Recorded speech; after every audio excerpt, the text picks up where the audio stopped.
How's it going, everyone? Bryce Newberger, and welcome to week 5 of our abuse and addiction series. You guys have really put in some great work. I'm so proud of everyone who has been sticking it through these very difficult and hard conversations.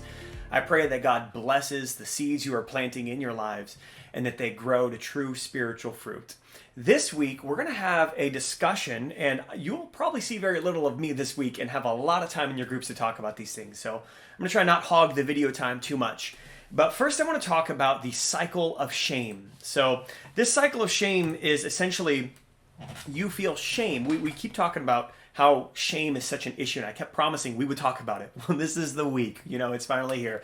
What happens is you are bad because you're human.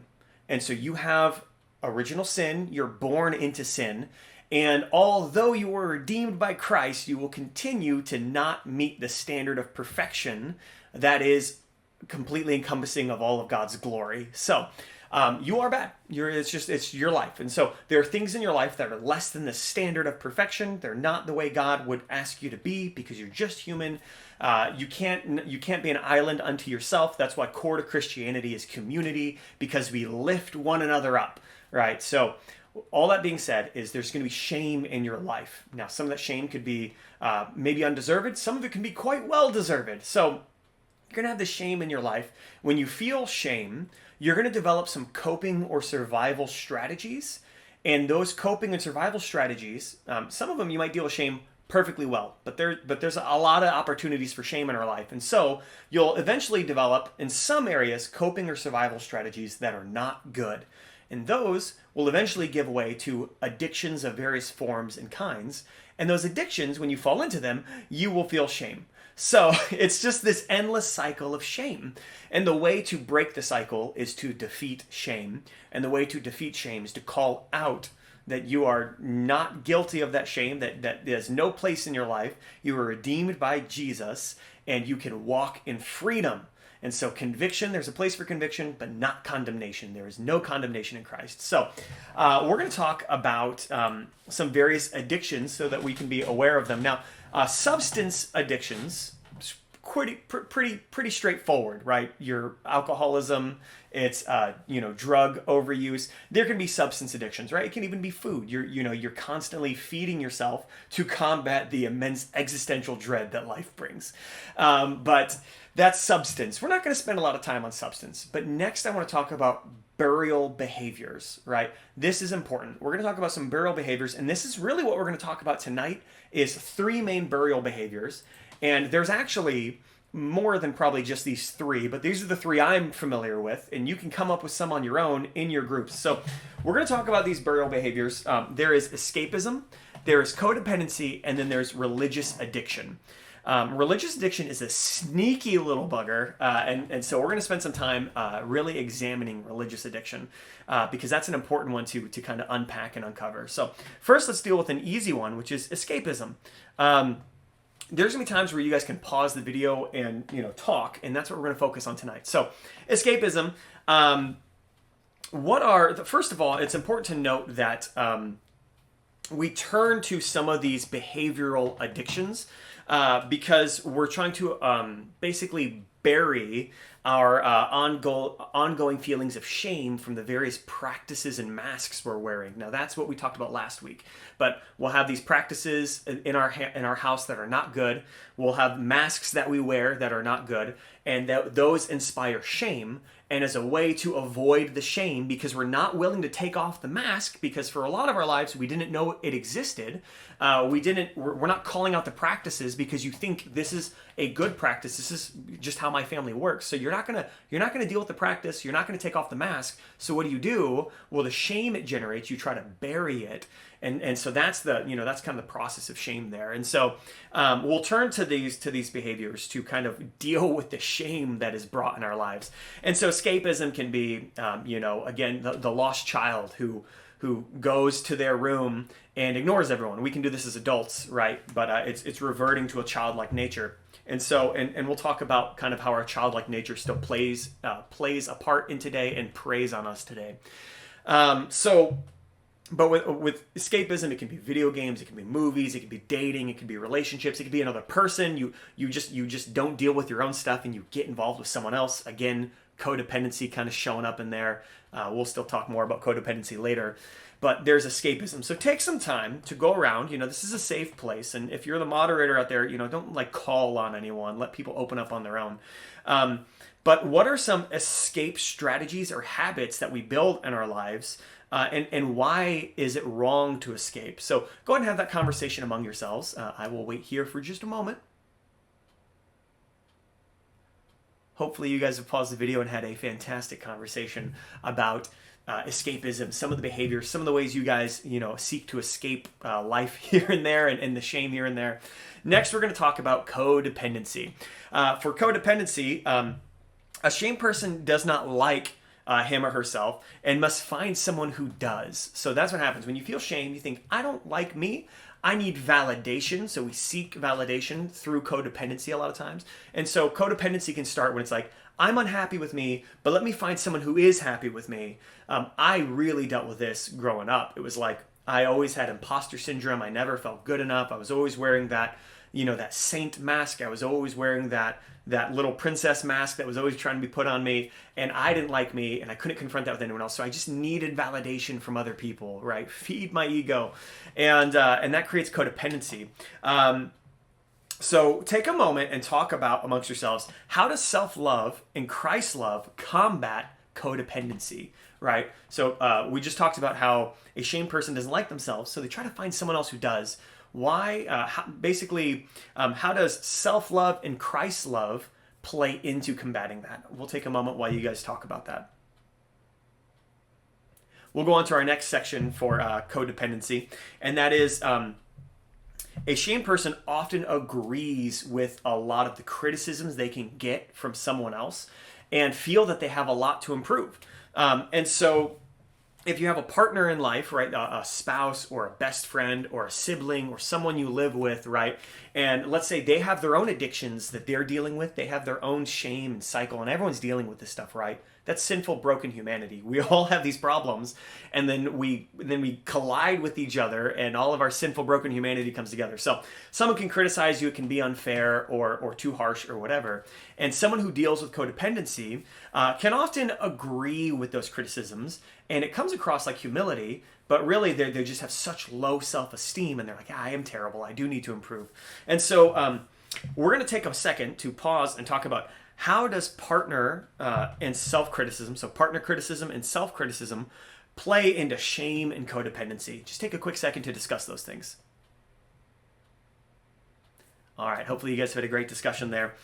Next, to move on from that, the shamed person needs to find a way to find approval in healthy ways, right? So we just said you can't be an island unto yourself. We are designed for community with one another. So what are ways that we can find approval in healthy ways, right? Codependency is an addiction to approval, and any person whose approval is sought, right? So when you're seeking for approval in healthy ways, codependency seeks approval in negative ways. And so what are healthy ways that we can find approval without being addicted to the approval or from other people? I see people go the opposite way, where it's like, I don't need anyone, I don't care about you, I love my haters, and we're not really calling you to that. So what are some healthy ways we can inspire approval? We'll wait. Go ahead and talk.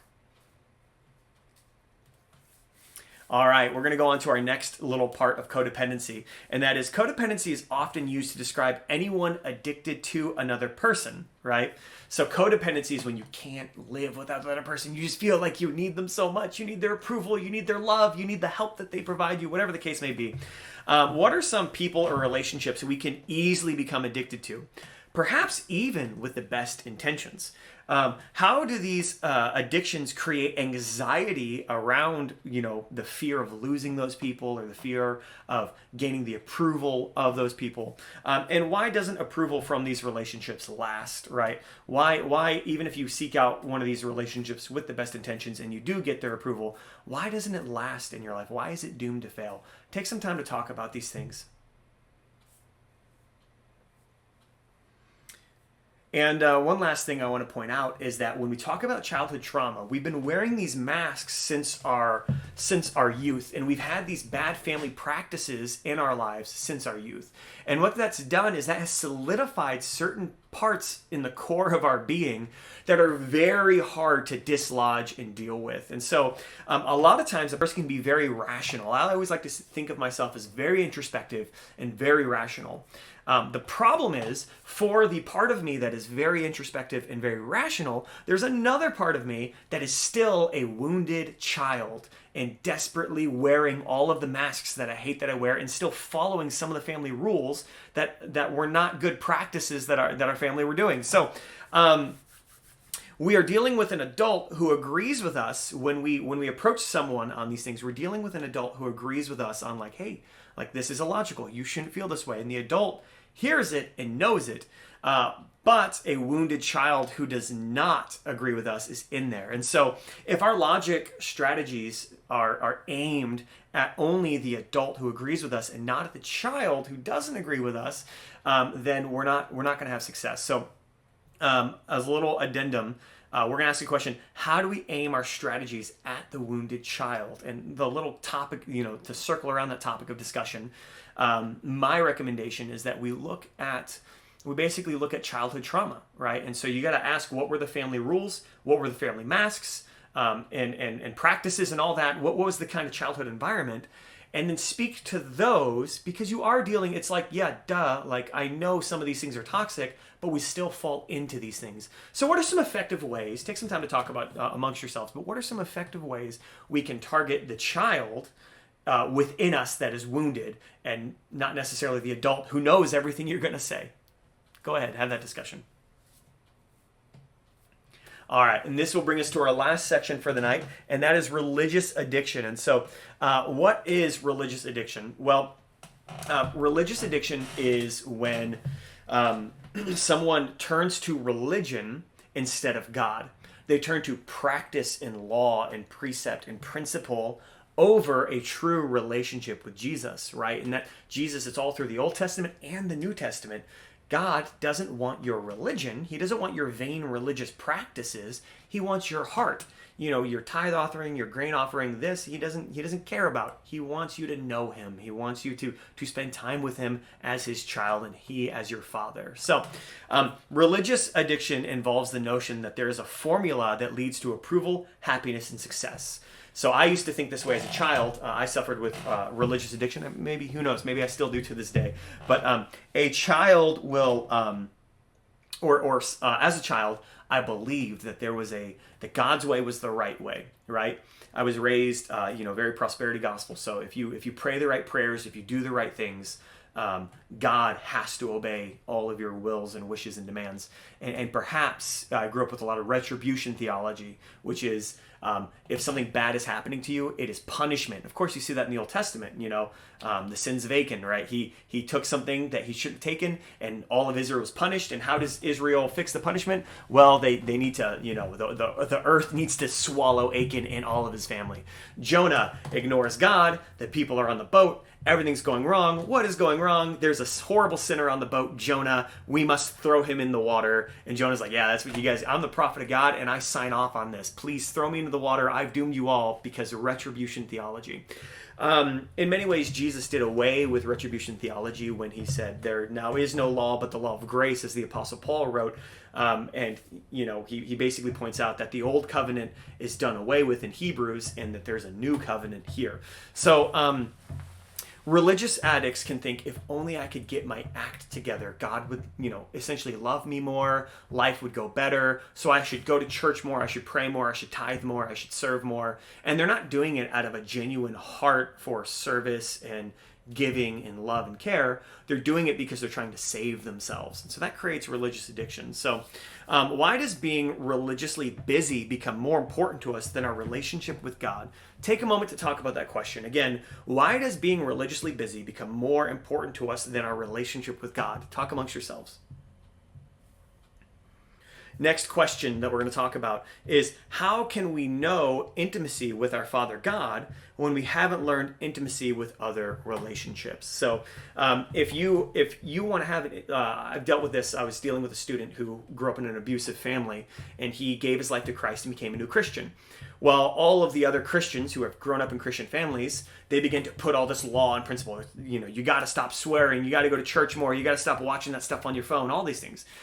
They weren't necessarily bad practices, but this person first needed to understand what a good father was, because he had been literally physically struck, emotionally abused, watched his dad stab his mother. Also, it was a horrible situation. And now we're telling him God is your father, and he has no idea what an intimate relationship with a father looks like. And so, so what we're talking about here is, how can we know intimacy with our Father God when we haven't even learned intimacy in other relationships? And so that's kind of more of a rhetorical question, but essentially we're going to explore that element as we talk about how do we or others use religion as a mood alteration, and why is that bad? So the theme of these questions is basically substituting religion for the real thing, which we do in our lives to save ourselves, and it's not out of genuine love for God. And so so for this question, we're going to talk about addicts use religious feelings to alter moods, much like a substance. So you go to a really good worship service, you feel the Spirit move, it's ooey gooey, it's wonderful, but it's not based on sound doctrine or a real relationship with Christ. You were feeling bad, you went to a worship service, you cried a little bit, and now that was a more preferred mood. So you leave the worship service and you have to deal with real life again, and those feelings come back. And so instead of dealing with those emotions, you count down the clock until you can get back into another church service so you can cry a little bit more during the religious worship service and alter your mood once again. It's using it just like people would use a drug to alter their mood. And so this is the same way that we focus on chemically induced infatuations through drugs. And so this can be a very negative thing. The good feeling of worship shouldn't be confused with a genuine experience of peace, right? So the good feeling of worship is a fleeting feeling through just a kind of, there's music, there's lights, there's a fog machine, there's, people on stage singing beautiful hymns. That's all going to alter your mood very, very chemically and very naturally. True peace with God is a spiritual feeling. It's a spiritual connection. And so you shouldn't confuse the two and turn to religious worship addictively just to try and find spiritual peace, because it can be a means to put your feet on the right path, but you can abuse it and use it correctly. And this can be a burial behavior through religious action. And so let's take a moment to talk about a few of these things, but the last question is, love your neighbor as yourself, right? Let's take a moment to talk about the relationship between self-love and loving others. So love your neighbor as yourself. What is the difference between self-love and loving others? And so the idea is, if you're not loving your neighbor through your religion, then you have a sort of religious addiction, because you're just trying to save yourself instead of love yourself. You're not using these things correctly. So take some time to talk about these things, and then we'll circle back just to say goodbye and give you your homework. So have a quick discussion. And then the homework for tonight, guys, is this week, take some time to evaluate any burial behaviors that you may have in your life. What are some burial behaviors in your life? Or maybe even some substance abuses in your life. You should probably take inventory of those too. Again, they're a little bit more obvious, but still take some real self-inventory and ask yourself what you really believe you're getting out of these things. And then once you really spend some time in that through this week, please hand them over to God and give those things up. And substitute those with a genuine relationship with God. Give those up and then actually lay at the feet of the cross genuinely for the benefit it actually provides, true spiritual health and peace. Thank you so much, guys. This has been week 5, and we've been discussing the roots of addiction. So you've successfully completed part 1 and 2. Next week, we begin our final part, our longest part, which is the process of healing. And so that'll take us through the rest. All right. Bye-bye, everyone.